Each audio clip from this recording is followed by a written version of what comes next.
जय श्री राधे कृष्णा। आइए भक्तजनों सुनते हैं श्री राधा रानी के एक बार नाम लेने की कथा। एक बार एक व्यक्ति था, वह एक संत जी के पास गया और कहता है कि संत जी, मेरा एक बेटा है, वो न तो पूजा करता है और ना ही भगवान का नाम लेता है।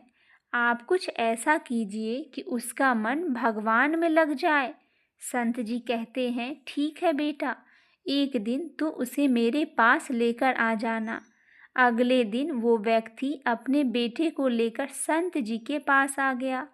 अब संत जी उसके बेटे से कहते, बेटा बोलो राधे राधे।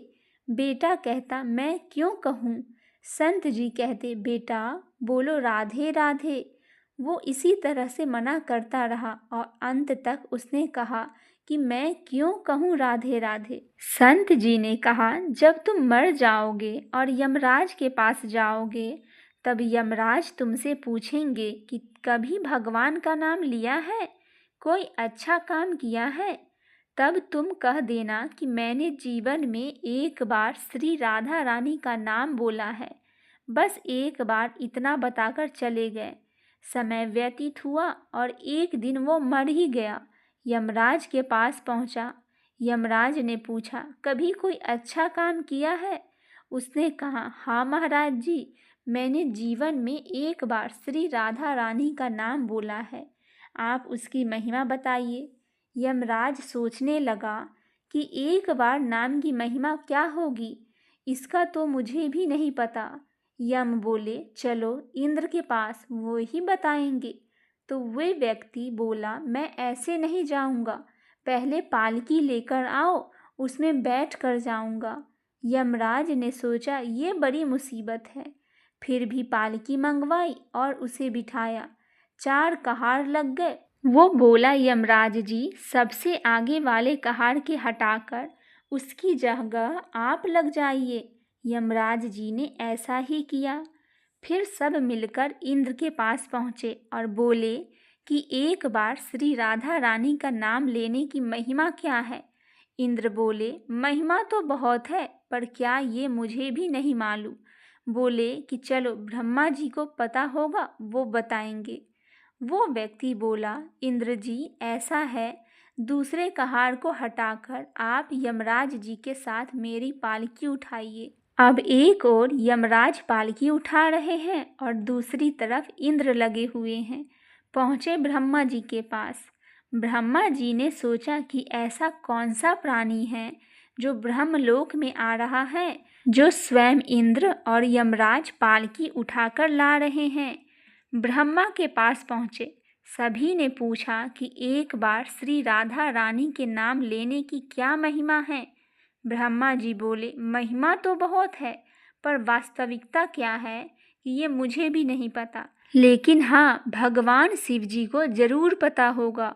वो व्यक्ति बोला कि तीसरे कहार को हटाइए और उसकी जगह ब्रह्मा जी आप लग जाइए। अब क्या करते, महिमा तो जाननी थी। अब पालकी की एक ओर यमराज है, दूसरी तरफ इंद्र और पीछे ब्रह्मा जी है।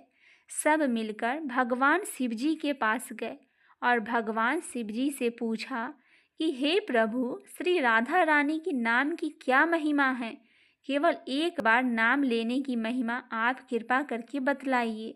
भगवान शिव बोले कि मुझे भी नहीं पता, लेकिन भगवान विष्णु जी को जरूर पता होगा। वो व्यक्ति शिव जी से बोला, अब आप भी पालकी उठाने में लग जाइए। इस प्रकार ब्रह्मा जी, शिव जी, यमराज और इंद्र चारों उस व्यक्ति को पालकी में उठाकर विष्णु जी के पास पहुँचे।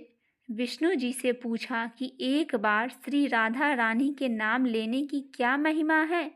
विष्णु जी बोले, अरे, जिसकी पालकी को स्वयं मृत्यु का राजा यमराज, स्वर्ग का राजा इंद्र, ब्रह्मलोक का राजा ब्रह्मा और साक्षात भगवान शिव उठा रहे हैं, इससे बड़ी क्या महिमा होगी। जब सिर्फ एक बार श्री राधा रानी का नाम लेने के कारण आपने इसको पालकी में उठा ही लिया है, तो अब ये मेरी गोद में बैठने का अधिकारी हो गया है। भगवान श्री कृष्ण ने स्वयं कहा है कि जो केवल रा बोलता है तो मैं सब काम छोड़कर खड़ा हो जाता हूँ और जैसे ही कोई धा का शब्द का उच्चारण करता है तो मैं उसकी ओर दौड़ लगाकर अपनी गोद में भर लेता हूँ। बोलिए राधे राधे। ये कथा यहीं पर समाप्त होती है। आइए अब हम सुनते हैं दूसरी कथा। एक वृद्ध महिला एक सब्जी की दुकान पर जाती है। उसके पास सब्जी खरीदने के पैसे नहीं होते। वो दुकानदार से प्रार्थना करती है कि उसे सब्जी उधार दे दो, पर दुकानदार मना कर देता है। उसके बार बार आग्रह करने पर दुकानदार खींचकर कहता है, तुम्हारे पास कुछ ऐसा है जिसका कोई कीमत है तो उसे तराजू पर रख दो, मैं उसके वजन के बराबर सब्जी तुम्हें दे दूंगा। वृद्ध महिला कुछ देर सोच में पड़ जाती है क्योंकि उसके पास ऐसा कुछ भी नहीं था। कुछ देर सोचने के बाद वह एक मुड़ा तुड़ा कागज को टुकड़ा निकालती है और उस पर कुछ लिखकर तराजू पर रख देती है। दुकानदार ये देखकर हंसने लगता है, फिर भी वह थोड़ी सब्जी उठाकर तराजू पर रख देता है। आश्चर्य! कागज वाला पलड़ा नीचे रहता है और सब्जी वाला पलड़ा ऊपर उठ जाता है। इस तरह वह सब्जी और रखता गया और कागज वाला पलड़ा नीचे ही रहा। तंग आकर दुकानदार उस कागज को उठाकर पढ़ता है और हैरान रह जाता है। कागज पर लिखा है, हे श्री कृष्ण, तुम सभी जगह हो, अब सब कुछ तुम्हारे हाथ में है। दुकानदार को अपनी आंखों पर यकीन नहीं हो रहा था। वो उतनी सब्जी वृद्ध महिला को दे देता। पास खड़ा एक अन्य ग्राहक दुकानदार को समझाता है कि दोस्त, आश्चर्य मत करो, केवल श्री कृष्ण ही जानते हैं कि प्रार्थना का क्या मोल होता है। वास्तव में प्रार्थना में बहुत शक्ति होती है, चाहे वो 1 घंटे की हो या 1 मिनट की हो। यदि सच्चे मन से की जाए तो ईश्वर अवश्य सहायता करते हैं। अक्सर लोगों के पास ये बहाना होता है कि हमारे पास वक्त नहीं है, मगर सच तो यह है कि ईश्वर को याद करने का कोई समय नहीं होता। इसीलिए कहा जाता है, भगवान सभी जगह है और अच्छे कर्म कीजिए, भगवान सब कुछ देख रहा है। बोली श्री राधा रानी कृष्ण जी महाराज की जय हो।